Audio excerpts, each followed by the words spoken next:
And we move to the keynote lecture by Dr. Grube. And before that, let me invite our chairpersons for this, Dr. Ashok Seth, Dr. Z.S. Meherwal, our cardiac surgeon, Dr. Yugal Mishra, and Dr. A.B. Mehta. So this is a keynote for Dr. Grube. I will ask Dr. Ashok and Dr. Mehta if they're there to give us an introduction of Dr. Grube, his achievements over so many years. He's taught and traveled all across the globe. Hello, everyone. I've heard. And Eberhard. It's indeed a privilege for me to introduce Professor Eberhard Grube. Who doesn't know him? Whether it was interventional cardiology or whether structural heart therapies, he's not just been an expert, he's been a pioneer in every sphere. He's been a great friend, now for more than 25 years. We've known each other for a very long time, through the coronary days, through the saphenous vein graft days, through a number of projects that we took up together and wanted to create and had numerous meetings, but we never did create. Professor Grube is at the moment in Germany, Bonn. He's the professor and head of innovations, but his path to the present has been tremendous, and he's been path-breaking. Now that we are on the TAVR session, the creation and in fact the first in human study of the core valve started with him. In fact, our first implant, which we did in 2004, he was to be here for that. It was just last moment flight mishap that he could actually not be a part of it. But the first in human study was totally created and executed across the world by Eberhard Grube for core valve. And then of course, he's been such a great teacher that so he holds professorships in Stanford as well as Sao Paulo, Brazil. He's been awarded extensively at the TCT, at the PCR, as the greatest operator in our recent times. And of course, his research has been seminal in numerous aspects. So indeed, a great friend of India. He's actually been here a number of times to interact with us, to teach us, to take us through. And that's why the friendship goes back for beyond 25 to 27 years that we've known each other. So it's always a hug rather than an introduction when Eberhard is here with us.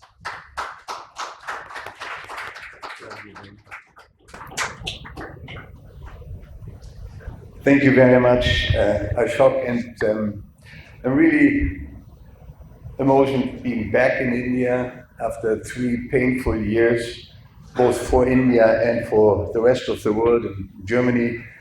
It's a great pleasure and a particular honor to be back and to be at this meeting. I would like to start with 2 personal regards and thank Ashok for these very kind words to introduce me. While I was sitting there, I reflected fast backward when Ashok and I started to work together on the coronaries. There was no mention of structural heart disease many, many years back. We actually wanted to write a book together about bypasses. We were talking about how to best treat bypasses and how to protect the distal circulation. We had many meetings. I still remember his office. And then we moved on to structural heart disease, which is obviously my focus while I was going out of business, kind of. Therefore, I would like to say one thing. When I follow these meetings, these Zoom meetings, and Ashok is there together with his other Indian colleagues, extremely smart, knowledgeable, there's always something to learn.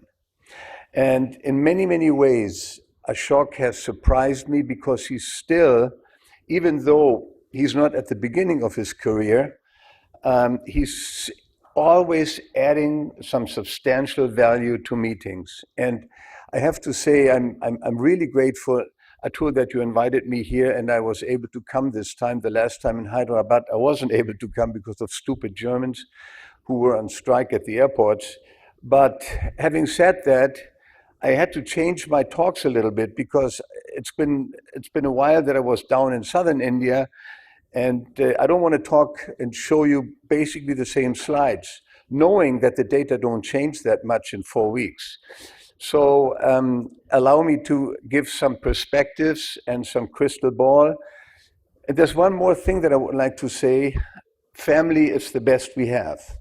Family is something that we can count on. You have friends, many, many friends around the world, but the family, if the family is happy, we are happy. And I have to say, I was really pleased when my son Matthias, who's working in Atlanta and Piedmont, told me that I'm going to meet Dr. Yadav here. And I was impressed by his talk about X4. And hopefully we will have another hug again when we see each other again. It's so wonderful. The world is small, and I'm happy that I have a chance to meet with him, the one that works with my son in Atlanta. So enough of these emotions. The topic is shown on the screen, current state and future directions, and I try to give some crystal ball for the next decade. And I think what is important is that TAVR in these days are based on 3 foundational pillars. Number 1, the heart team. Number 2, image-guided therapy, and life journey. Obviously, the heart team in many ways is very important because it poses on challenges, geographical differences, but overall, I think the cooperation between surgeons and interventional cardiologists, imaging people, and the heart team has improved tremendously beyond certain egocentric thoughts. So multidisciplinary expertise is, and we've heard on the previous meetings how important that was. Image-guided therapy, I don't have to tell you, it was important at TAVR, but at the very beginning, if we recall, when Alan Cribier did his very first case in 2002, there was no CT imaging, it was 2-dimensional echo. And unfortunately also, there were made some errors because we know now, much better than then, that 2-dimensional echo is certainly not enough to give the right dimension of the annulus. And then, of course, the life journey as we move into younger generations. How are we looking into the sequence? And other questions that are important for younger patients obviously came into focus as we discussed previously. Now, here is the heart team. In the beginning, the focus definitely was on procedural success metrics. The most important basics had to be answered. We were getting into surgical turf, and we needed to establish ourselves by doing the best we could. Obviously, we all know we created a lot of evidence in randomized trials, and the focus has shifted to management metrics, and that's what I mentioned before. Now we're looking into durability, lifetime issues, and best procedures for valve-in-valve.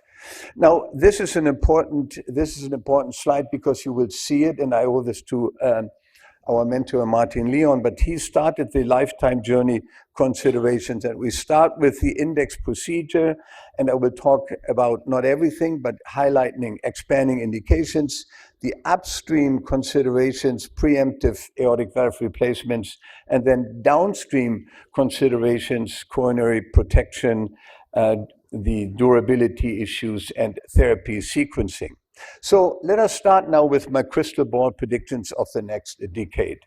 Prediction number 1, TAVR will be the treatment of choice for all isolated aortic stenosis patients with expanded indications and a reasonable treatment option for patients with asymptomatic and moderate aortic stenosis. So let's start with expanding indications. We all know this. We expand into different areas which we didn't address previously, but it was important. And I will take a few out because they seem to be very important. Number 1, obviously, bicuspid aortic stenosis. Much been said, much been published, still being published. And we have learned a lot. We have learned in red, the more calcium we have, the worse the outcome. CVAS 0 versus CVAS 1 and 2 are different. If we talk about bicuspid aortic stenosis, it is important which bicuspid aortic stenosis we are talking about. Better less calcium, and obviously when you have RAFE, but importantly is when we have propensity match studies looking at bicuspid and tricuspid studies, important is that basically the outcome is the same in this STS ACC registry. However, we look a little bit more detailed in a recent publication in green, in orange, and in red. There are some differences which we still have to consider when we compare tricuspid versus bicuspid valves. We see where they are the same, we see where there are differences, and we see where bicuspids are still might be a problem.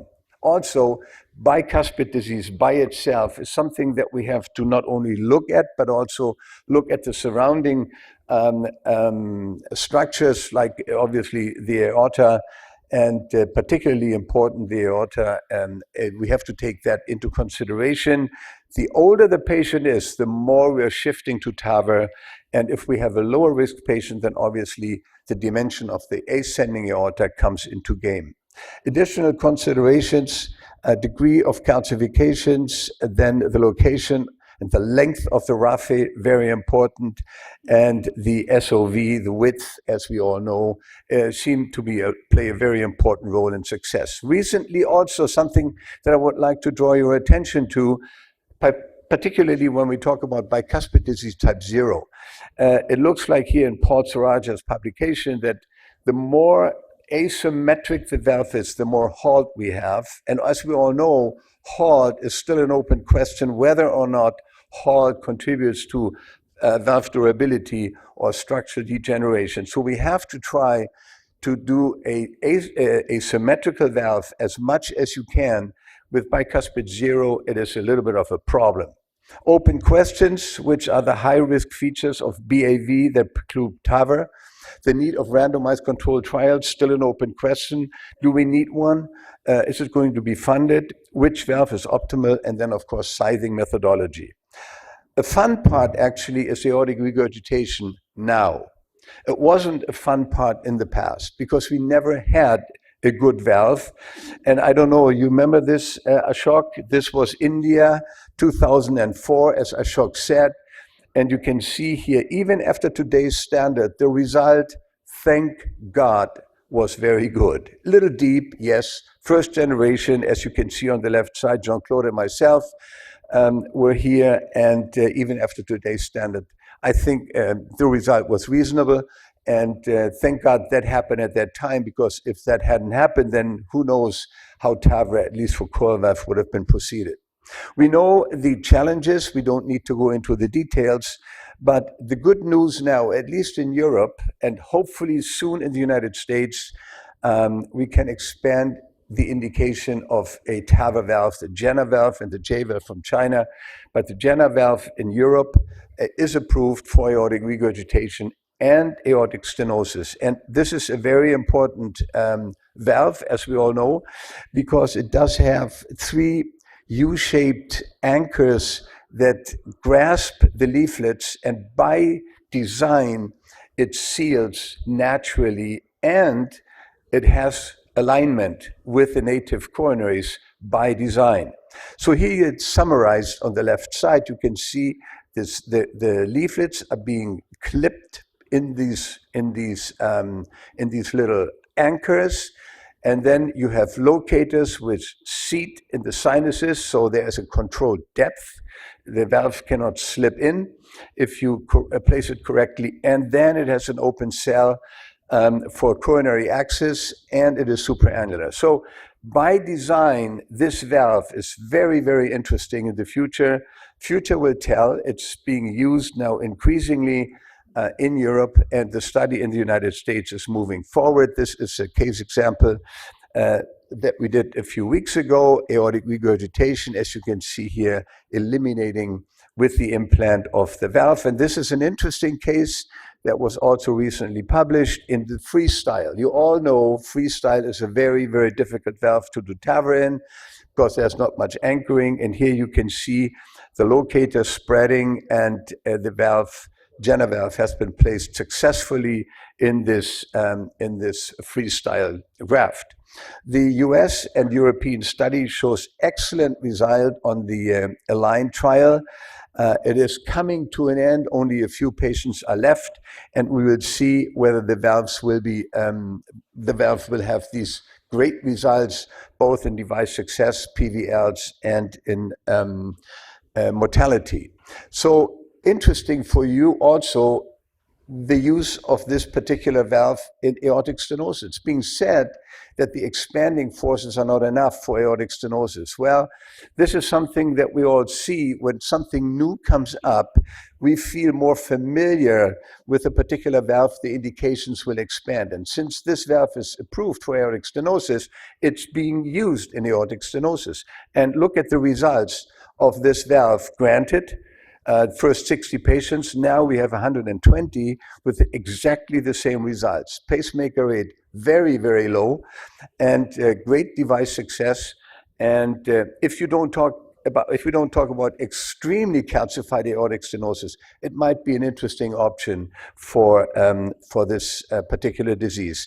Now, coming into upstream, very important preemptive aortic valve replacement. And here we have to look into something that's very important that we have learned. I hope you've seen this slide before that we all have seen in medical school from Brownwald and Ross.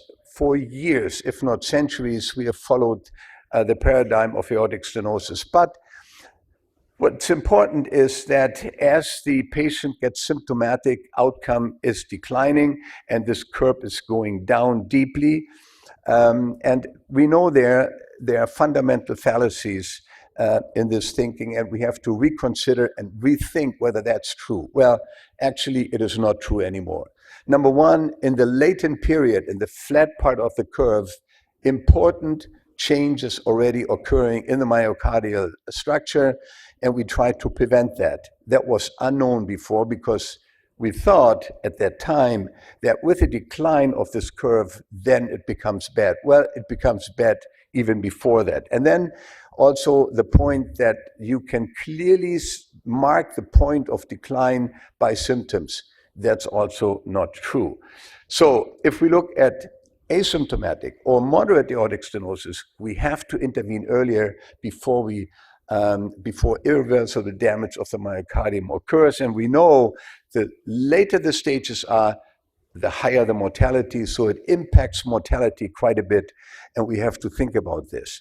Now the question, obviously, challenges in timing, challenges in staging, and then finally, what's best, how to measure, non-invasively or by invasive techniques. These will be answered. The good news is an early TAVR trial comes out at TCT, so we will have an answer in asymptomatic stenosis on the early TAVR trial, and will give us some answers to these very, very important questions.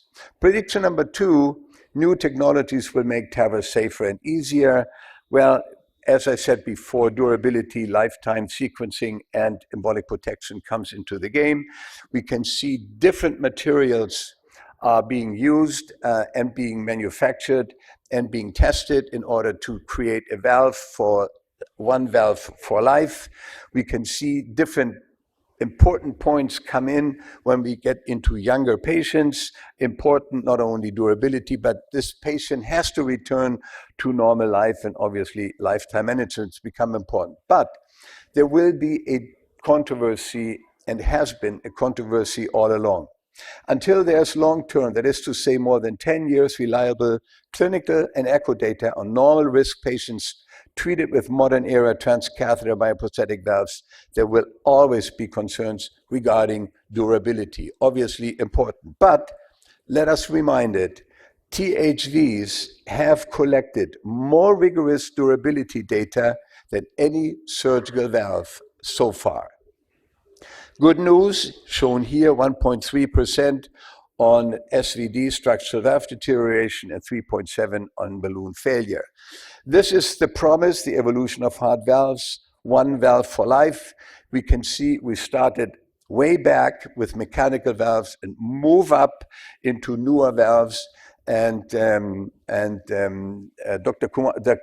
has shown one of the latest, the X4, and here is the Edwards Resilia, the Anteris Dura, and the Foldex Tria valve. Very interesting. The 3 valves may be opening a new generation of valves with better durability. Time will tell. Sometimes these things come only up after 10 years. Stroke, still a lingering issue. We know it hasn't been eliminated. We have various filter devices and deflectors. The new trial will be coming out at TCT, very important. The Protected TAVR trial will give us an answer. Is there a need for protection devices in the general population? So far, we need it, and we use it in special conditions as summarized here.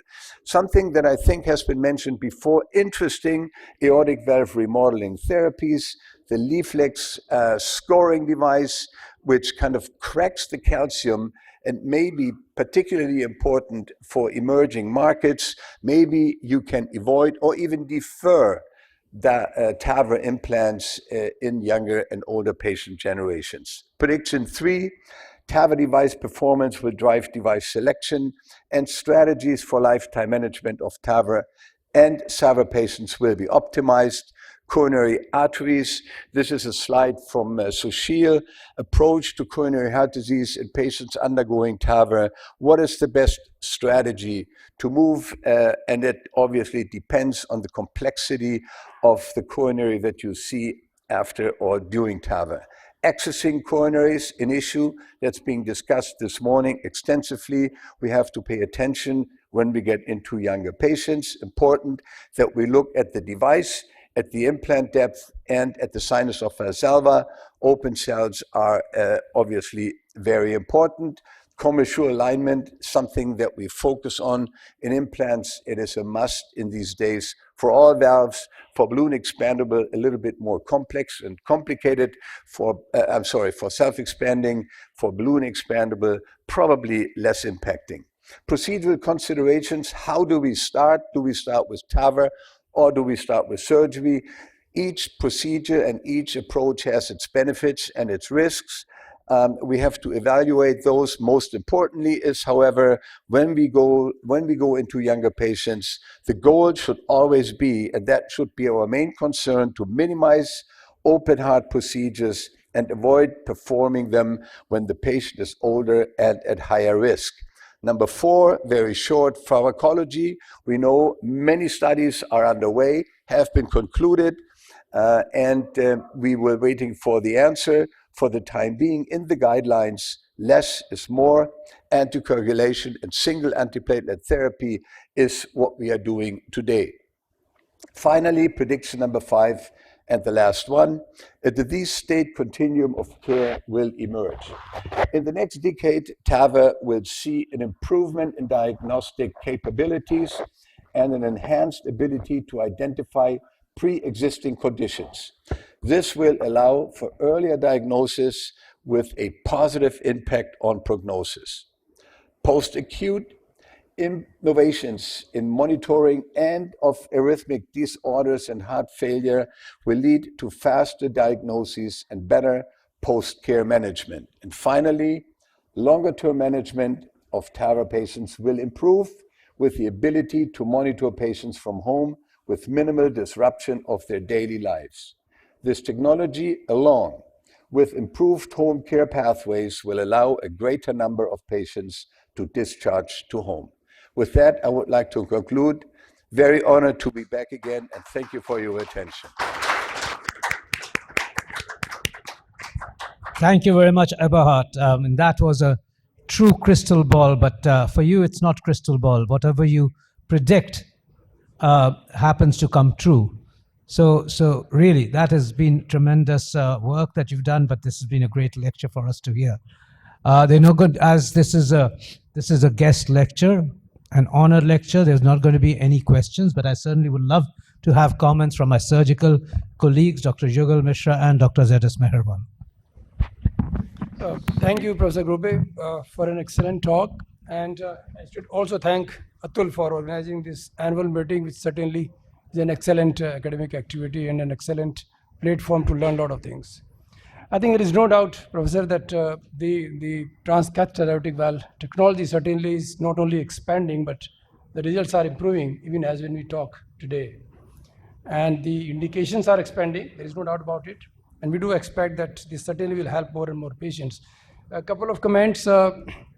In my opinion, I think the three most important things when we treat a patient with aortic valve disease is one, the stroke, second is the durability, and third is the immediate complications, including mortality.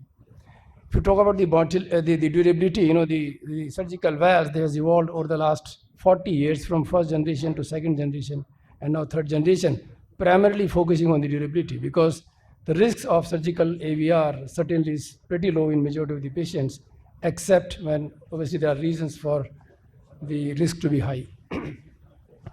And when we talk about the selection criteria, I would say, the Euro score and STS score certainly is not the best way of judging the risk of a patient. I think, like you mentioned, it's the heart team which will decide that this patient comes in the low risk category for TAVR or a low risk category for surgery.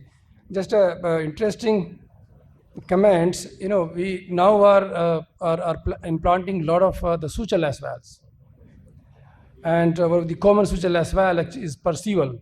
You might be aware, actually, the Perceval valve actually is the valve which was originally designed for transcatheter procedure, but it finally became a surgical valve. And we have been implanting it for the last few years, and few things which I have learned and which is quite interesting. When we talk about the TAVR, we always talk about the incidence of heart block, the paravalvular leaks, and the hemodynamics, particularly in the unfavorable anatomy. When we implant the sutureless valve, we can actually, please.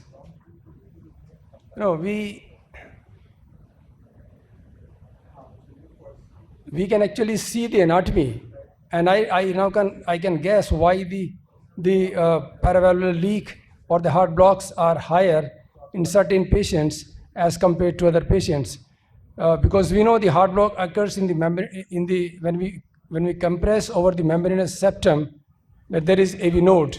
And while implanting this sutureless valve, which is exactly the same as the TAVR valve actually, we can see where it is being implanted. And over the years, the technique of implanting this sutureless valves has evolved. Again, the incidence of paravalvular leak and the heart block used to be high, which has now reduced significantly because of these modifications.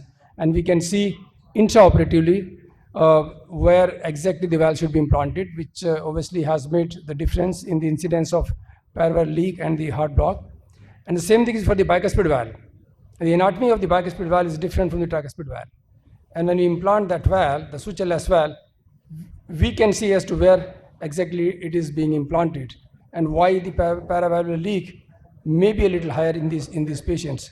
So I think, as I mentioned, there is no doubt the transcatheter aortic valve implantations are going to increase with expanding indications and better results. At the same time, we have to continue to evaluate the results in particularly a difficult subset of patients to give the best results. And finally, the lifelong management of this patient certainly is a very important concept, and how we can give the therapy to the patient to give a good quality of life for 80 years or 90 years or 100 years. Thank you for the excellent talk. Thank you, Professor Grube. This was a really thought-provoking lecture, not for cardiologist, but a surgeon as well. Now, you have addressed in a big way the bicuspid aortic valve and technological evolution in catheter therapy. Now, the one thing which bothers these surgeons is the aortopathy.